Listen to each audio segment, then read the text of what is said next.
찬양 시편 150편 오늘은 어제도 항상 간단하게 한다고 하지만 간단하게 하겠습니다. 150편 마지막 찬양 150편 어저께 약간 서론적인 것을 말씀드렸고 149편과 150편은 거의 같이 이어서 한 편으로 생각하면서 묵상해도 괜찮은 말씀이고 또 보통 설교하시는 분도 그렇게 많이 잘 설교를 하기도 합니다.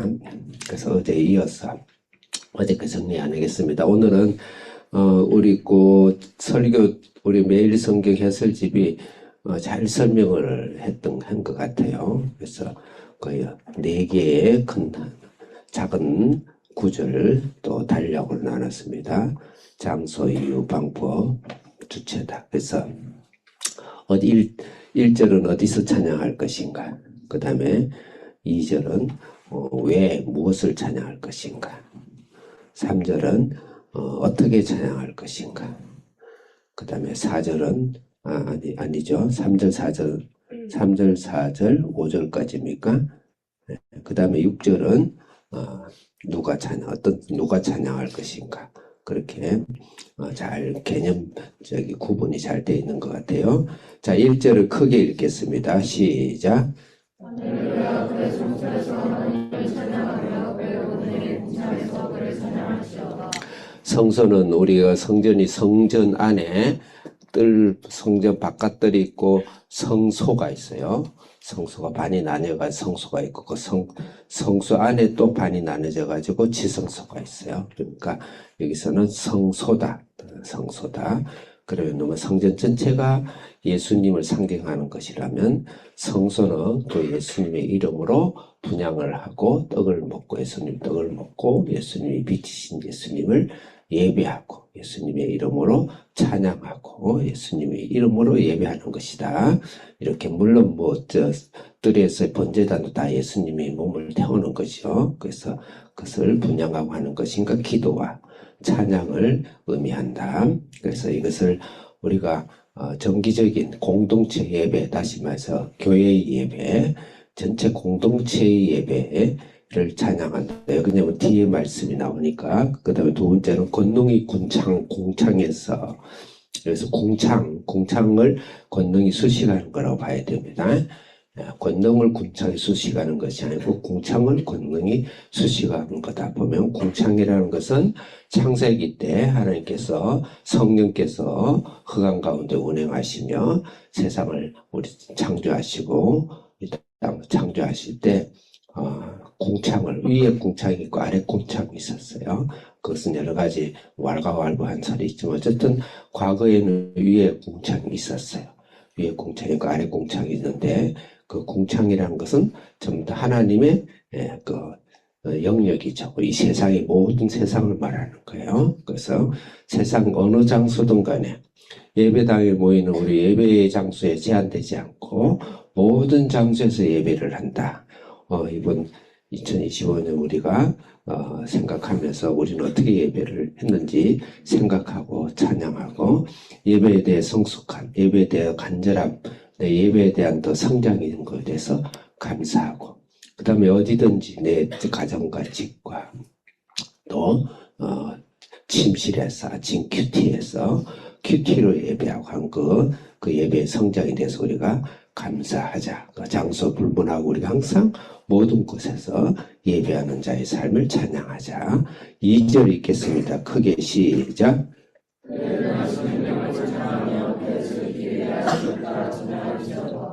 그의 능하신 행동은 그 3자적으로 썼어요. 나하고 상관이 없을 듯 하지만 하나님께서는 그동안 모든 이스라엘 역사 속에서 구원의 역사 속에서 그동안 나에게 하나님께 그동안 나의 일생 속에서 또 올해 2025년 한 해 동안 해왔던 주님의 성품과 주님의 인격과 주님의 행하신 일이죠. 지극히 위대하심. 그래서 그분의 그 위대하심을 찬양하는 것이죠. 그래서 우리가 찬양할 때 하나님의 그 하나님의 존재하심을 찬양한다. 그 나를 구원하시고 인도하신 구원의 역사를 찬양한다 하는 것입니다. 그래서 우리가 때로는 찬양할 때 찬양하고 싶지 않는 마음이 들 때도 있어요. 그럴지라도 그동안 인도하신 하나님을 믿고 찬양해야 됩니다.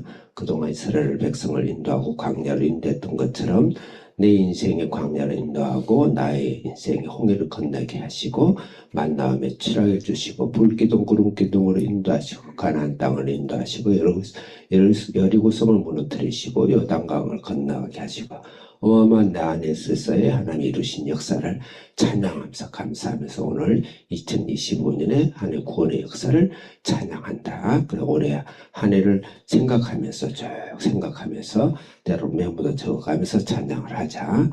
그래서 하나님이 나에게 계신 그 존재하심을 찬양하자. 그 다음에 3절 읽겠습니다. 시작. 나팔은 관악기죠. 그 다음에 비파, 수금은 현악기, 줄을 튕기는 거예요. 소고는 타악기입니다. 춤추는 거는 온몸으로 그 모든 방법을 동원해서 찬양하자는 거죠. 그 다음에 4절 읽겠습니다. 4절 시작. 5절 시작. 네, 그래서 소고치며 춤추며 그래서 관현악 또는 타악기 모든 것 한마디로 모든 몸으로 찬양하자. 뒤에는 현악도 사실은 현악이라는 것도 줄을 튕기는 악기고 퉁소도 피를 부는 관악기고 그 다음에 재금이라는 것은 심벌질을 말합니다. 타악기. 내리쳐서 소리를 내는 타악기죠. 그 반복하는 거예요. 그러니까 모든 방법을 대해서 찬양하자. 또다시 모든 방법을 동원해서 찬양하자. 그러니까 두 번 강조를 하는 거죠. 그러니까 어떤 조건이나 어떤 이유나 어떤 상황을 생각하지 말고 그 다음에 우리의 전 인격과 전 영혼을 다해서 주님을 찬양하자. 그러니까 다윗이 자기가 물론 속옷을 입었겠지만 바지가 흘러내리는지도 모르고 찬양하고 또 찬양하고 찬양한 그런 찬양이 결국은 구원받은 자의 최종 언어는 찬양이다. 구원받은 자가 할 수 있는 최종적인 언어는 찬양이다. 찬양하자. 어떻게? 방법이 필요 없다. 찬양하자. 방법을 물어나고 찬양하자. 그 다음에 6절 읽겠습니다. 크게 시작. 아멘. 호흡이 있는 자마다. 이 말은 첫째는 살아있는 동안 우리가 살아있는 호흡이 없을 때는 이 땅에 없는 거죠. 살아있는 동안 또 아플 때나 병들 때나 언제나 살아있는 동안 그 다음에 항상 실패를 이뤘든지 또 실패했든지 못 이뤘다든지 실패가 못 이룬 건 없어요. 그리스도 주님 안에서 진행 중이고 변장된 하나님의 역사일 수 있어요. 반드시 실패 못하고 못 이뤘다 이렇게 하나님 불만을 하지 마세요. 그러면 주님이 복이 위에서 내려오다가도 돌아가요. 그러지 마세요. 그럴 때일수록 실패가 아직까지 이루지 않았다.